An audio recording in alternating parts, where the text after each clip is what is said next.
Challenging star Darshan ಸಿನಿಮಾಗಳಷ್ಟೇ ವಿವಾದಗಳಿಂದಲೂ ಕೂಡ ಸಾಕಷ್ಟು ಸದ್ದು ಮಾಡುತ್ತಿರುವ ನಟ. ಒಂದಿಲ್ಲೊಂದು ವಿವಾದಗಳ ಸುಳಿಯಲ್ಲಿ ಸಿಲುಕುವ ದರ್ಶನ್ ಈಗ ಯಾರೂ ಊಹಿಸಿರದ ಪ್ರಕರಣವೊಂದರಲ್ಲಿ ಸಿಕ್ಕಾಕೊಂಡಿದ್ದಾರೆ. ದರ್ಶನ್ ಕೊಲೆ ಕೇಸ್ನಲ್ಲಿ ಭಾಗಿಯಾಗ್ತಾರೆ ಅಂತ ಯಾರೊಬ್ಬರೂ ಊಹಿಸಿರ್ಲಿಕ್ಕಿಲ್ಲ. ಇವತ್ತು ದರ್ಶನ್ ಅವರು ಚಿತ್ರದುರ್ಗದ ಅಮಾಯಕ ರೇಣುಕಸ್ವಾಮಿ ಎಂಬ ಯುವಕನ ಕೊಲೆ ಕೇಸ್ನಲ್ಲಿ ಅರೆಸ್ಟ್ ಆಗಿದ್ದಾರೆ. ಈ ಅರೆಸ್ಟ್ ಮೂಲಕ ಸ್ಯಾಂಡಲ್ವುಡ್ ಹಾಗೂ ಅವರಿಗೆ ಇಷ್ಟು ದಿನ ಪ್ರೀತಿ ಕೊಟ್ಟು ಬೆಳೆಸಿದ ಕನ್ನಡ ಸಿನಿಮಾ ಅಭಿಮಾನಿಗಳನ್ನು, ಅವರನ್ನು ಎತ್ತರದ ಸ್ಥಾನದಲ್ಲಿ ಕೂರಿಸಿ ಮೆರೆಸಿದ ಅಭಿಮಾನಿಗಳು ತಲೆ ತಗ್ಗಿಸುವಂತೆ ಮಾಡಿದ್ದಾರೆ.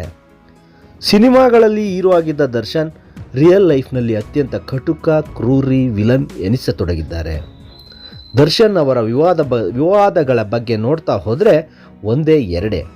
ನಿಮಗೆ ಗೊತ್ತಿದೆ, 2011 ಸೆಪ್ಟೆಂಬರ್ 8ರಂದು ದರ್ಶನ್ ಕೌಟುಂಬಿಕ ವಿವಾದಕ್ಕೆ ಸಾಕಷ್ಟು ಸುದ್ದಿಯಾಗಿದ್ದರು.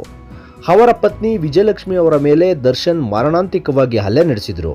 ವಿಜಯಲಕ್ಷ್ಮಿ ಈ ಪ್ರಕರಣವನ್ನು ಪೊಲೀಸ್ ಠಾಣೆಯವರೆಗೂ ಕೊಂಡೊಯ್ದಿದ್ರು. ದರ್ಶನ್ 28 ದಿನ ಜೈಲೂಟ ಮಾಡಿದ್ರು. ನಂತರ ರಾಜಿ ಸಂಧಾನದಲ್ಲಿ ಪ್ರಕರಣ ಸುಖಾಂತ್ಯ ಕಂಡಿತ್ತು. ದಂಪತಿಗಳು ಚೆನ್ನಾಗಿದ್ದರು. 2020 ಫೆಬ್ರವರಿ 16ರಂದು ದರ್ಶನ್ ಅವರ ಹುಟ್ಟುಹಬ್ಬದ ವೇಳೆ ಅವರ ಮನೆ ಮುಂದೆ ಕರ್ತವ್ಯ ನಿರತ ಪೊಲೀಸ್ ಪೇದೆಯೊಬ್ಬರ ಮೇಲೆ ಅಭಿಮಾನಿಗಳು, ಪುಡಾರಿಗಳು ಹಲ್ಲೆ ನಡೆಸಿದರು. ಈ ಪೇದೆ ಶಸ್ತ್ರಚಿಕಿತ್ಸೆಗೂ ಒಳಗಾಗಿದ್ದರು. ಆಗ ದರ್ಶನ್ ಸಾಕಷ್ಟು ಟೀಕೆಗೆ ಎದುರಿಸಬೇಕಾಗಿತ್ತು. ಮಹಿಳೆಯೊಬ್ಬರು ದರ್ಶನ್ ಅವರ ಮನೆಯ ನಾಯಿ ತನ್ನ ಮೇಲೆ ದಾಳಿ ನಡೆಸಿದೆ ಎಂದು ಇತ್ತೀಚೆಗಷ್ಟೇ ದೂರು ನೀಡಿದ್ರು. ಇದು ಕೂಡ ಸಾಕಷ್ಟು ವಿವಾದಕ್ಕೆ ಕಾರಣವಾಗಿತ್ತು. ಇನ್ನು ಹುಲಿ ಉಗುರು ಪ್ರಕರಣ ಸದ್ದು ಮಾಡಿದಾಗ ದರ್ಶನ್ ಅವರ ಮನೆಯಲ್ಲಿ 8 ಹುಲಿ ಉಗುರಿನ ಪೆಂಡೆಂಟ್ಗಳು ಸಿಕ್ಕಿದ್ವು. ಆ ನಂತರ ಅದು ಅಸಲಿ ಅಲ್ಲ, ನಕಲಿ ಅಂತ ಖಾತ್ರಿಯಾಗಿ ದರ್ಶನ್ ಬಿಗ್ ರಿಲೀಫ್ ಪಡೆದಿದ್ರು. ಅದನ್ನು ವಾಪಸ್ ನೀಡಿದ್ರು ಅನ್ನೋ ಮಾತು ಕೇಳಿ ಬಂದಿತ್ತು.